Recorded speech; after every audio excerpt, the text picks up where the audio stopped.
Dictator ने पहुंचाया, वो डिक्टेटर जिसका सबसे बड़ा हामी इमरान खान खुद है, वो डिक्टेटर जिसे रेफरेंडम में इमरान अहमद न्याजी ने जितवाया। उसने पाकिस्तान की तारीख में उस डिक्टेटर को मजबूत किया, और उस डिक्टेटर ने सिर्फ ये नुकसान नहीं किया कि पाकिस्तानियों को हवाले किया है ताकि वो इन जेलों में सड़ें, उसने पाकिस्तान के अंदर जो खून बहाया है वो भी उस डिक्टेटर के हाथों पर है, और जो उसका हामी, जो उसका मददगार था, वो भी उतना ही मुजरिम है जितना वो खुद मुजरिम है। तो आज जो है अपना किबला बदलने पर मैं इमरान खान या इमरान अहमद न्याजी के से मुतासिर नहीं हूँ। वो उस गुनाह में शरीक था, वो उस डिक्टेटर को मजबूत करने में शरीक था, जिस डिक्टेटर को पाकिस्तान पीपल्स पार्टी की क़यादत ने जमहूरी तरीके से निकाला। हमने तो किसी बदतरीन डिक्टेटर के लिए भी ऐसी ख्वाहिश नहीं रखी जो वो पाकिस्तान की पॉलिटिकल लीडर्स के लिए रखता है। हमने तो जमहूरी तरीके को इख्तियार करने पर जोर दिया और जमहूरी इख्तियारात को इस्तेमाल करते हुए ऐसे घिनौने डिक्टेटर्स से निजात हासिल की। एक और खुशाइन खबर ये है कि अब पाकिस्तान फैटिफ लिस्ट में नहीं है।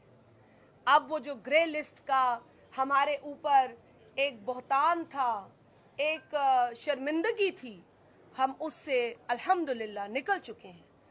और मैं इस वक्त जहां पाकिस्तान की मौजूदा हुकूमत, वज़ीर आज़म पाकिस्तान को अप्रिशिएट करूंगी, वहां मैं खुसूसन पाकिस्तान पीपल्स पार्टी के चेयरमैन जनाब बिलावल भुट्टो जरदारी साहब, जो पाकिस्तान के वजीर खारजा हैं, उन्हें अप्रिशिएट करूंगी कि उनकी अनथक मेहनत, उनकी अनथक कोशिश,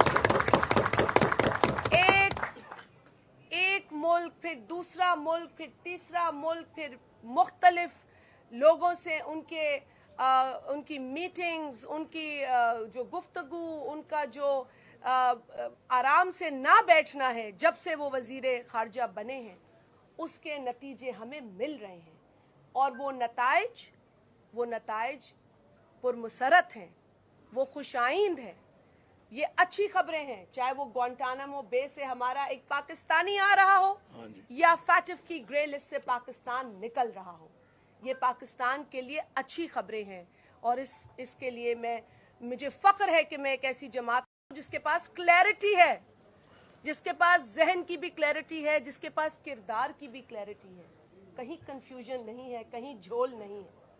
तो यकीनन हम फख्र महसूस करते हैं कि हम पीपल्स पार्टी के जाले हैं, और हम शहीद जुल्फ़िकार अली भुट्टो से लेकर शहीद मोहतरमा बेनज़ीर भुट्टो साहिबा से आज बिलावल भुट्टो जरदारी साहब तक दुनिया में डिप्लोमेसी और दीगर ममालिक के साथ अच्छे रवाबित और ताल्लुकात में महारत रखते हैं, और इसी महारत के आज हम अच्छे नताइज देख रहे हैं।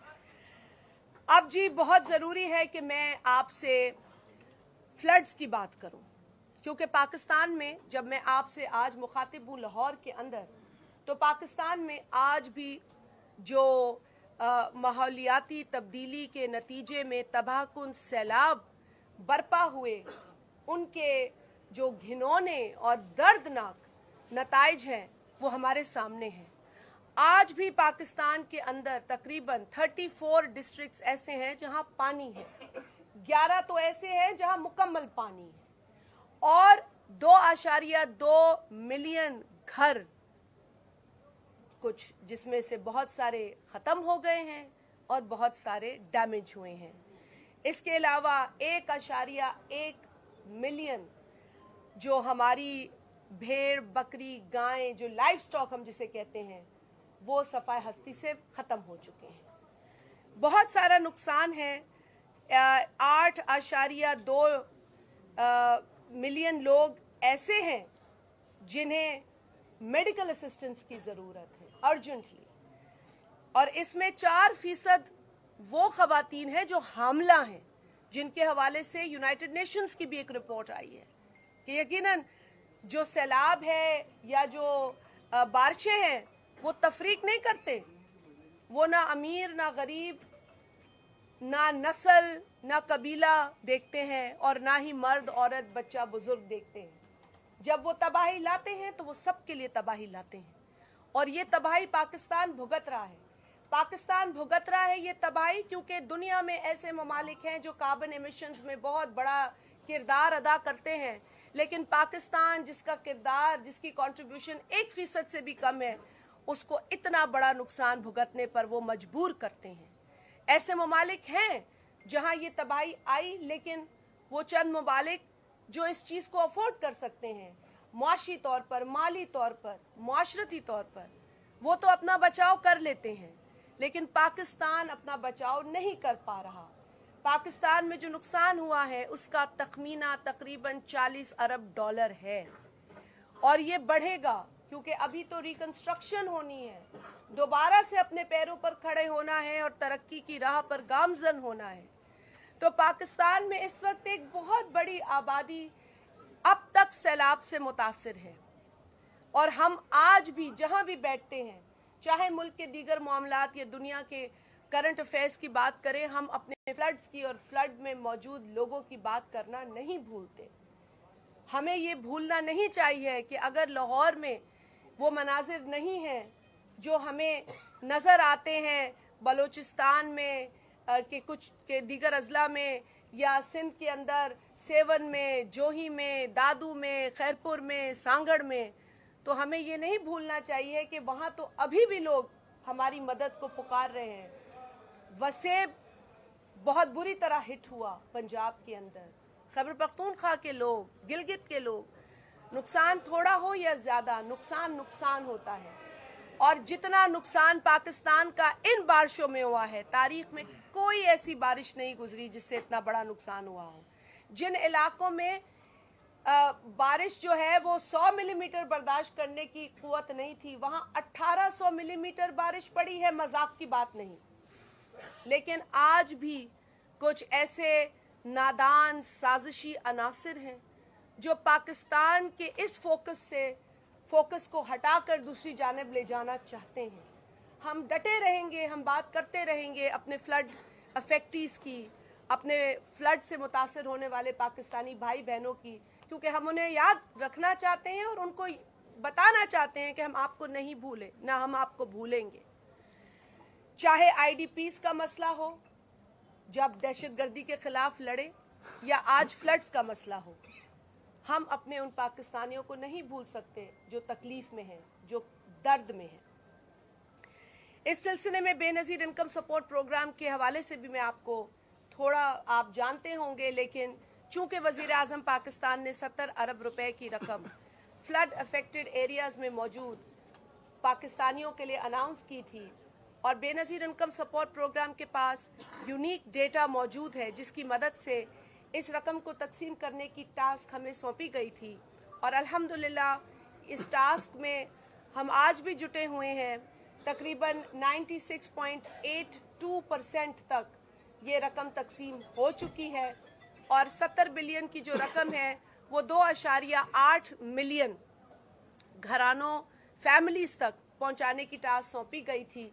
यकीनन बहुत सारी फैमिलीज हैं जिन्हें मदद चाहिए, लेकिन पाकिस्तान अपनी जो मुआशी कुव्वत है उसके हिसाब से जितना हो सक रहा है हुकूमत कर रही है, लेकिन इस सिलसिले में कोशिशें जारी हैं कि और मदद ली जाए, लोगों से भी ली जाए, और दीगर जो ममालिक या डेवलपिंग पार्टनर्स हैं। इस मौके पर मैं उन तमाम ममालिक का शुक्रिया अदा करूंगी जिन्होंने पाकिस्तान को इस मुश्किल वक्त में नहीं छोड़ा। मैं उन डेवलपिंग पार्टनर्स का भी शुक्रिया अदा करूंगी जिन्होंने तहे दिल से पाकिस्तान की मदद की, उसमें यूनाइटेड नेशंस हो, वर्ल्ड बैंक हो, एशियन डेवलपमेंट बैंक हो, या यूएन की दीगर एजेंसीज हो। जिन जिन इदारों ने हमारा साथ दिया, हम उनके शुक्रगुजार हैं, और हम उनसे ये मज़ीद उम्मीद लगाते हैं कि वो हमारी मदद करते रहेंगे जब तक पाकिस्तान अपने तमाम नुकसान को ना भर ले। क्योंकि पाकिस्तान जैसे मैंने पहले भी कहा कि इस वक्त जो ग्लोबल क्लाइमेट चेंज है उसका जो खमियाजा है वो भुगत रहा है। ये हमारी अपनी करनियां नहीं है, ये किसी और की करनियां हैं जो हमें भुगतनी पड़ रही हैं। लिहाजा दुनिया को हमारी तरफ इसलिए भी देखना चाहिए। हर वक्त जो पाकिस्तान के ऊपर जो दहशतगर्दी की बात करते हैं, उनको ये भी देखना चाहिए कि पाकिस्तान दहशतगर्दी अपने लिए मिटा रहा है, इंतहा पसंदी से अपने अपने बच्चों के लिए निपट रहा है, लेकिन जो क्लाइमेट चेंज के असरात हैं वो तो आप लोगों की वजह से हैं। आपको हमारी मदद करनी पड़ेगी और करनी चाहिए। तो ये भी आपके तवस्सुत से बात दोहरानी ज़रूरी थी। अच्छा जी, अब यकीनन माहौल ऐसा है, फ्लड्स बहुत संगीन मसला है, लेकिन एक शख्स है इस मुल्क में जिसको फ्लड्स भी नज़र नहीं आते। एक शख्स है इस मुल्क में जिसको इस बात से कोई गरज नहीं है कि हमारे लिए फैटिफ की कामयाबी कितनी इम्पोर्टेंट है, या ग्वांटानामो बे से हमारा एक साथी पाकिस्तानी भाई आ रहा है वो कितना अहम है। उसे तो सिर्फ गुस्सा है, और वो गुस्सा अपनी कुर्सी छिन जाने का है। और वो शख्स जो है ना सिर्फ गुस्से में है बल्कि बहुत कंफ्यूज्ड है। कंफ्यूज तो वो शुरू से था, कंफ्यूजन तो उसकी कभी निकली ही नहीं, उसके अंदर ये कंफ्यूजन का कीड़ा सदा ही रहा है, और इसी कंफ्यूजन की वजह से वो यू टर्न्स पे यू टर्न्स लेता रहा। अब जी उसने ये मार्च का सारा ड्रामा लगाया है, और हमने ये तो सुना था कि लॉन्ग मार्च होती है और बंदा एक डेट देता है और उस पर चलता है और चलता चला जाता है, लेकिन हमने ये मार्च जो है ना, इम्तिहान तो देखे थे पार्ट्स में होते हैं, पार्ट 1 पार्ट 2 पर्चे होते हैं, लेकिन ये मार्च पार्ट्स में नहीं देखी थी। तो अब हम ये मार्च जो है ये पार्ट्स में देख रहे हैं, ये हिस्सों में हो रही है। अब ये पता नहीं कितने हिस्सों में मुकम्मल होगी, या फिर कितने हिस्सों के बाद जो है एक और यू टर्न ले लिया जाएगा। अच्छा, मार्च में अवाम कम और गाड़ियां बहुत ज्यादा है, और आम बंदा कम और खास बंदा बहुत ज्यादा है। फिर वो जो खास बंदे हैं वो एक दूसरे से लड़ते हुए भी कंटेनर पे नजर आते हैं, ये भी नजर आते हैं कि भाई वो धक्के दे रहे हैं, वो उसको उंगली उठा के डांट रहा है, और मतलब अजीब जो इनका एक फिरौनियत का स्टाइल है वो भी कंटेनर पे नजर आ रहा है। और मुझे तो ये हैरत होती है कि इनको ये शर्म या एहसास तक नहीं है कि भाई आपको किसी ने कहा नहीं है कि आप अपना जमहूरी हक प्रोटेस्ट का, एहतजाज का इस्तेमाल ना करें, लेकिन ये गुमान आपको क्यों है कि आप चंद लोग इकट्ठे करके हुकूमतें गिराएंगे? ये गुमान ना माजी में हमने किसी को होने दिया, ना हम आज किसी को कहते हैं कि ये गुमान आपको होना चाहिए। अगर किसी हुकूमत को निकालना है तो जमहूरी तरीके से निकालना पड़ता है, जिस तरह आपको निकाला गया जमहूरी तरीके से, जिस तरह आपको वोट ऑफ नो कॉन्फिडेंस के जरिए आईनी तरीके से निकाला गया। ये होता है तरीका हुकूमतों को फारिग करने का। लेकिन जो तुम चाहते हो इमरान अहमद न्याजी, वो तरीका कल भी गैर आईनी था और आज भी गैर आईनी है। लिहाजा जो ये खूनी मार्च का तुम ड्रामा रच रहे हो, ये तुम्हें तो नुकसान नहीं पहुंचाएगा क्योंकि तुम्हारे बच्चे तो बाहर हैं। तुम तो बोरिया बिस्तरा उठाओगे और पतली गली से दीवार फलांग कर, जो तुम्हारी माजी की रिवायत है, चले जाओगे नंगे पैर। लेकिन जिसके बच्चे और जिन फैमिलीज को तुम घसीट रहे हो इस तमाम तमाशे में, नुकसान तो उनका कराना चाहते हो, क्योंकि तुम्हारे अपने अली अमीन गंडापुर की ऑडियो आ चुकी है जिसमें वो बंदूकों की खैर खबरें ले रहा है, जिसमें वो कह रहा है कितनी बंदूकें हैं, तैयार है लाइसेंस बंदूकें। क्यों? तुमने ये बंदूकें किस पर चलानी है? तुम बंदूकों के इतने शौकीन हो क्यों? हम तो निहत्ते लॉन्ग मार्च करते रहे हैं, और पाकिस्तान पीपल्स पार्टी के चेयरमैन जनाब बिलावल भुट्टो जरदारी साहब ने इसी बरस फरवरी में जो लॉन्ग मार्च की है, वो तुम्हारी ये लॉन्ग मार्च उस लॉन्ग मार्च के आगे कुछ भी नहीं है, कख भी नहीं है, कख जिसे कहते हैं। मतलब अब तुम अपने वो जो आज सोशल मीडिया का है हमारे सेल का, लेकिन अल्लाह करेगा हम ऐसी प्रोपेगेंडा सोशल मीडिया नहीं चलाएंगे, लेकिन जो तुम्हारी सोशल मीडिया है ना, वो जा के फोटोशॉप से ये दिखा रही होती है कि ये देखें हमारा मार्च, और जो मार्च की औकात और हकीकत है वो भी पता चल जाती है, क्योंकि ये डिजिटल एज है भाई। तुम कितना छुपाओगे? और तकब्बुर की इंतहा ये है और गुरूर का लेवल ये है कि वो कहता है कि जी मैं इतने दिनों में जो हूं पता नहीं कौन सी काया पलट दूंगा। काया तो तुम पलटने निकले थे और दावे तो तुमने किए थे। 4 बरस की कारकर्दगी पर यह शख्स कभी बात नहीं करता। और मुझे अफसोस ये है कि प्रोपेगेंडा ये चलता ही प्रोपेगेंडा पे है। काश के सोशल मीडिया इतना बदनाम ना होता, और वो हुआ भी बदनाम इसी शख्स की वजह से। क्योंकि जब अरशद शरीफ साहब का ये सारा मामला चल रहा था तो इसी प्रोपेगेंडा मशीन ने बिलावल भुट्टो जरदारी साहब के नाम से मंसूबे खत का जिक्र शुरू कर दिया, जो कि झूठ था। कोई खत बिलावल भुट्टो जरदारी साहब ने बतौर फॉरेन मिनिस्टर किसी हुकूमत को नहीं लिखा कि अरशद शरीफ साहब को किसी मुल्क से निकाला जाए। ये झूठ था, ये झूठ है, और इसी झूठ को सोशल मीडिया के टूल के जरिए इस्तेमाल किया जा रहा है। तो जिस तरीके से आज भी हमारे साथी जो मुल्तान और मलीर से जीते हैं, जहां एक सीट पर